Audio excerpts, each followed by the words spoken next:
Dear listeners, a new day and a new story to discuss. Today, I'm going to tell you a story that interests me. Listen and write down what you think about this situation.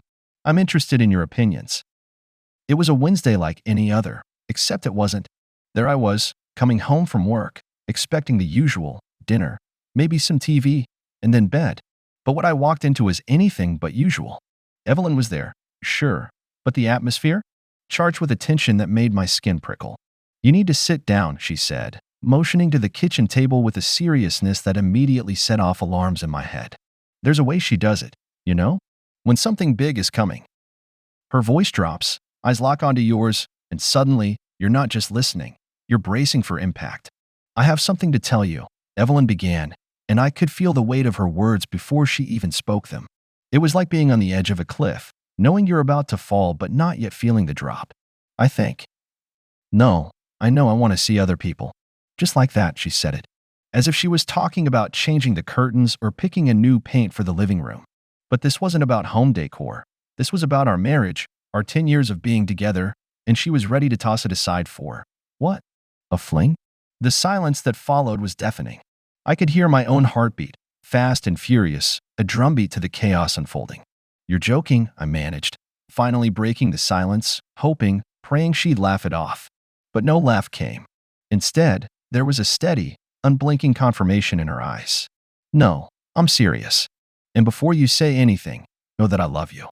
This doesn't change that. How could she say she loved me and in the next breath admit she wanted someone else? It didn't add up. It was like she was speaking a foreign language, one where love meant something entirely different. I tried to get it to understand. But why? Why someone else? Aren't I enough? It's not about you not being enough. It's about me wanting more. More. That word echoed in my head, a taunt, a reminder of inadequacy. And as she talked about openness and exploration, all I could think was, when did I become not enough? I had a choice then. I could beg, plead, try to win her back from this brink. But something in me snapped. No begging. This was war. If you do this, I said, voice steady but inside, everything was ice cold. It changes everything. There's no going back. I know, she said, and I could see the resolve in her. This wasn't a spur-of-the-moment decision. She'd thought it through, considered all the angles except the one where she loses everything. I left her there, in our kitchen, and moved to the guest room. My mind was racing, plans forming. If she wanted to play this game, I'd make sure she understood the stakes. No more Mr. Nice Guy. I was going to protect what was mine, and if that meant playing dirty, so be it. That night, I didn't sleep. Instead, I plotted. Surveillance, evidence gathering. I was going to make sure I came out of this on top. Evelyn wanted a new experience? I'd give her one she'd never forget. The next few days were a blur of activity. Buying voice-activated recorders, installing a GPS tracker, hacking into her emails. Every step felt like moving pieces on a chessboard, strategically planning 2-3 moves ahead. And Frank Jones, her coworker, the other man? He became target number one. My vendetta wasn't just with Evelyn, it was with him, too. He'd pay for stepping into my life, for thinking he could take what was mine. The game was on, and I was playing for keeps. This wasn't just about saving my marriage anymore. It was about revenge, about making them regret ever crossing me. As I set my plans in motion, a cold, hard resolve settled over me. I'd been a fool for too long, blinded by love. But no more. They wanted to see other people? Fine. I'd make sure they saw the full extent of what they'd awakened. And so, as I lay in bed, not sleeping but planning, I couldn't help but think, let the games begin. The morning after Evelyn's bombshell felt like waking up to a different reality. The air in our home, once filled with the comfortable silence of shared space, was now heavy with unsaid things and the ghost of her words. I moved through the day like a specter, haunted by the realization of what I was about to do. You see, the decision to surveil Evelyn wasn't made lightly. There's a part of you, a dark, hidden part, that recoils at the thought of spying on your spouse. It feels like a violation, a breach of the sacred trust that marriage is supposed to represent. But she had already obliterated that trust, hadn't she? With a few sentences, she turned our life together into a farce.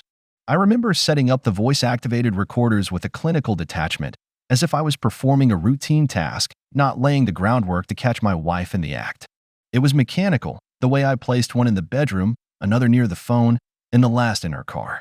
Necessary evils for the war I was waging. The first hit came when I tapped into her emails. Frank, her co-worker, the object of her desire. Their exchanges were a mix of mundane and intimate, a blend that sickened me. Reading her words to him was like watching a stranger wear her skin, someone familiar yet utterly unknown. How could the woman who talked about grocery lists and home repairs in one breath speak of longing and lust in the next? Their plan was set. A weekend getaway, just the two of them. Every detail meticulously planned, from the hotel reservations to the dinners out. As I pieced together their itinerary, a cold anger settled in my chest, a harbinger of the storm to come. And Frank? Oh, I had plans for him. Plans that involved more than just exposing his affair with a married woman. No, I wanted to dismantle his life, piece by piece, the way he helped dismantle my marriage. It was only fair, a tit for tat in the cruelest game of all. The night before their trip, I couldn't sleep. The house felt too empty, too quiet. My mind raced with scenarios, each more vindictive than the last. I thought about confronting them, about bursting into their perfect little fantasy and tearing it apart. But no, that was too easy, too quick. I wanted them to feel the weight of their actions, to live with the consequences. So I waited. With the patience of a hunter lying in wait for his prey, I bided my time. The pieces were in place, the trap set. All that was left was to spring it. And as I lay there, in the bed I once shared with Evelyn, I realized the depth of my own transformation. I was no longer the man who believed in forgiveness and understanding. That man was a fool, a relic of a bygone era. No, I was something else now. Something harder, colder. A man bent on retribution, on exacting a toll for the betrayal that had been thrust upon him. In the darkness of our bedroom, I whispered a vow to the shadows. I would not rest until they paid for what they had done, until they understood the true cost of their actions. The day of their departure dawned clear and bright, a mockery of the turmoil within me. I watched from a distance as Evelyn left, suitcase in hand, a spring in her step that hadn't been there in months.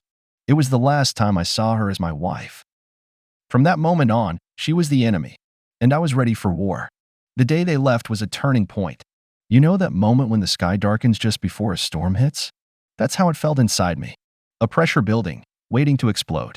This wasn't just about catching them anymore. It was about reclaiming my dignity, piece by shattered piece. I spent that day in a haze of preparation and anticipation.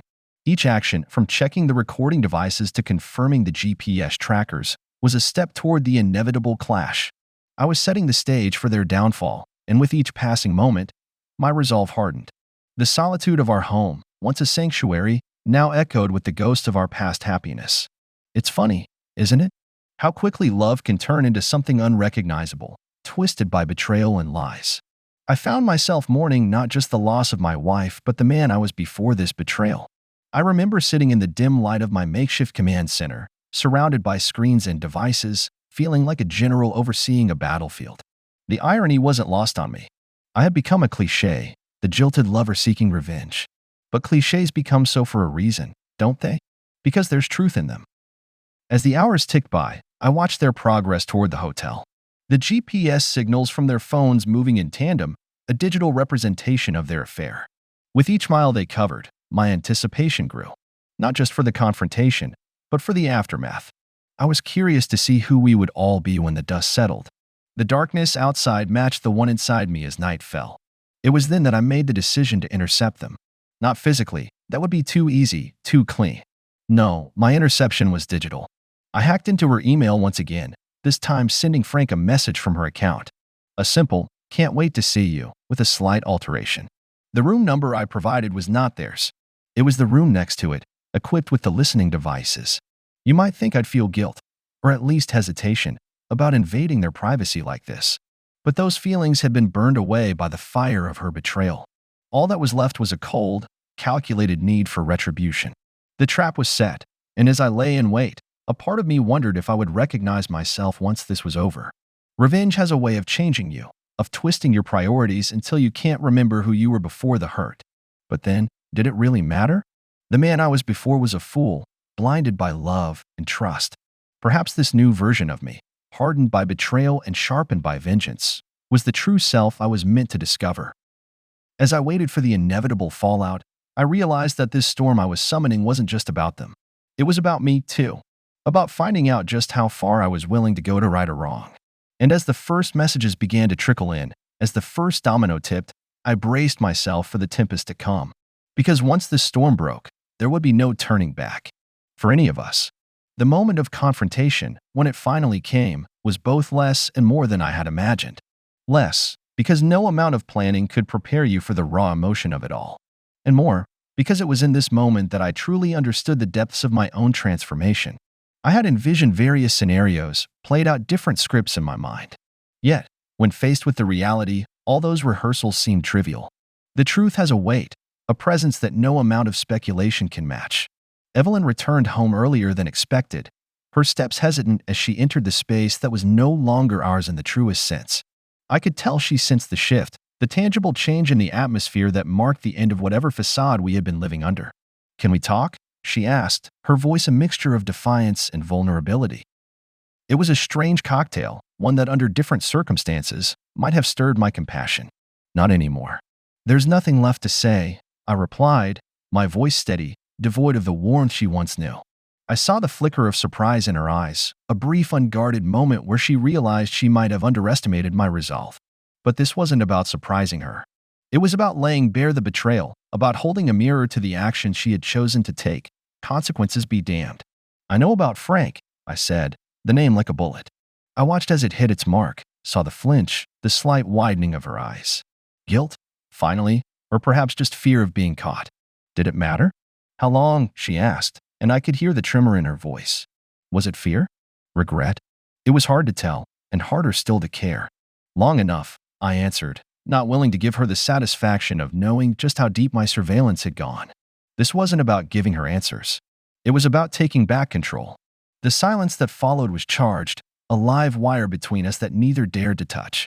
I had imagined what this moment might feel like, had anticipated the satisfaction of seeing her squirm, the triumph of exposing her lies. But as I stood there, watching her struggle to formulate a response, I felt none of that. There was no satisfaction, no sense of victory. Only a profound emptiness, a realization of how far we had both fallen from the people we once were. "This changes everything," she finally said, and it was almost laughable. As if this was a new revelation, as if her actions hadn't already irrevocably altered the course of our lives. "It changed everything the moment you decided to betray our marriage," I retorted, my voice colder than I intended. I wanted to hurt her, yes, but I also wanted her to understand the gravity of her actions, the sheer folly of her choices. "I didn't." She started, "But what? Didn't mean to get caught? Didn't think it would hurt me?" "Lies. More lies. I was done with lies." "You made your choice, Evelyn," I cut in, the finality in my voice a barrier she couldn't breach. "Now you have to live with it." And with that, I walked away, leaving her standing in the shell of our former life. It was a symbolic act, a physical manifestation of the emotional distance that now lay between us. As I closed the door to our bedroom, my bedroom, now I realized the confrontation had not brought me the closure I had sought. Instead, it had opened a chasm, a gaping wound that I had no idea how to heal. The storm had broken, the confrontation had taken place. But in its aftermath, I was left wondering who had really won, and at what cost. You never really know the depth of the crater until after the explosion, do you? That's what the fallout was like. It wasn't just debris, it was the revelation of the landscape that had been hidden beneath us all along. I remember waking up the morning after, the weight of what had transpired pressing down on me. The silence of the house was a stark contrast to the chaos of my thoughts. It was done. The confrontation had happened, the words were exchanged, and the truths were laid bare. Sitting there, in the quiet aftermath, I felt a sense of emptiness. It wasn't satisfaction, not really. It was more like the realization that no amount of revenge could fill the void that betrayal had carved out of me. Evelyn, she was a ghost now, not in the sense that she was gone, but in the way she haunted every corner of our home. Her presence was in the echoes of our past conversations, in the dreams of what I had thought our future would be.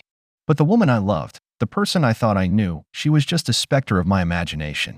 The fallout wasn't just about us, though. It reached further, spreading like a contagion. Frank, for one, faced his own reckoning. I'd made sure of that. The evidence I had collected, the recordings and emails, they didn't just serve as weapons in my personal vendetta. They were also the means to expose him, to strip him of his pretenses and reveal the coward beneath. And yet, as I initiated the downfall of the man who dared to intrude on my life, I couldn't help but wonder about the cost. Not to him. I couldn't care less about his fate, but to me. Each step I took in this vendetta, each calculated move to ensure their suffering, it took something from me. I could feel parts of my old self, the one who believed in forgiveness and trust, wither and die. It was in the aftermath of the confrontation that I found myself at a crossroads. One path led down the road of further vengeance, of ensuring that Evelyn and Frank paid for their betrayal in every conceivable way. The other path, it was less clear, shrouded in the fog of uncertainty. It promised no satisfaction, no retribution, but perhaps a chance to salvage what was left of me. The decision wasn't easy. Part of me, a significant part, yearned to continue the fight, to make them feel the depth of my pain. But another part, a whisper in the back of my mind, spoke of the futility of it all. What was there to gain? Evelyn's betrayal, Frank's deceit, they had changed me, irrevocably so. The man who sat in the silence of the aftermath was someone new, someone forged in the fires of betrayal and hardened by the cold resolve of revenge. But as I pondered my next move, I realized that this wasn't just about them. It was about me. Who did I want to be in the wake of this devastation? The answer wasn't clear, muddy by the emotions that raged within me. So I sat there, in the quiet aftermath of the storm, and I contemplated the fallout. It wasn't just the end of a marriage or the ruin of a man's reputation. It was the beginning of something else, something undefined. And as the sun rose, casting light on the debris of my shattered life, I understood that the fallout was mine to claim. What I chose to build from it, however, remained to be seen. After the tempest, the world looks different. It's quieter, more subdued, like the aftermath of a storm when the air smells of rain and electricity. That's where I found myself, standing amidst the ruins of what used to be my life, wondering if it was possible to build something new from the wreckage. I won't lie to you, the desire for vengeance didn't vanish overnight. It simmered beneath the surface, a constant reminder of the pain and betrayal. But there comes a point when you have to ask yourself what the endgame is. What do you really win if you're the last one standing on a battlefield littered with casualties of your own making? Evelyn and Frank, their names don't conjure the same burning rage they once did. Maybe it's exhaustion, or perhaps it's the dawning realization that life is too short to be anything but what you make of it. They chose their paths, leaving me to choose mine, and I'll be damned if I let their choices dictate the rest of my story. So, I started small. A morning run, the first I'd taken since everything fell apart. Each step was a declaration, a reaffirmation of my presence in a world that had felt colorless for too long. With every breath, I felt a bit more like the person I used to be, before the heartbreak, before the need for revenge consumed everything. I won't say that I've forgiven them.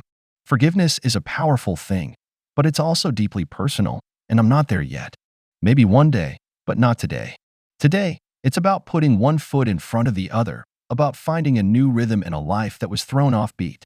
The hardest part? Relearning how to trust, not just in others, but in myself. How do you trust your judgment when it led you here? It's a question I grapple with every day, but I've come to realize that mistrust is a prison of its own making. If I'm going to rebuild, it means tearing down those walls, brick by brick, no matter how daunting the task. And then there's Lena. Our shared pain brought us together, a phoenix rising from the ashes of our respective betrayals. With her, I found an unexpected ally, a fellow traveler on the road to recovery. Our conversations, once centered around the wounds we shared, have evolved into discussions about hope, about the future. It's a strange thing, hope. It's fragile, easily shattered, yet incredibly resilient. With Lena, I've started to believe that maybe, just maybe, there's a chance for something more, something better than what I had before. This isn't a story with a neat ending, tied up with a bow. It's messy, complicated, filled with setbacks and small victories. But it's my story, and for the first time in a long time, I'm excited to see where it goes. To you, reading this, know that the path to rebuilding is never a straight line. It's fraught with obstacles, moments of doubt, and the temptation to look back.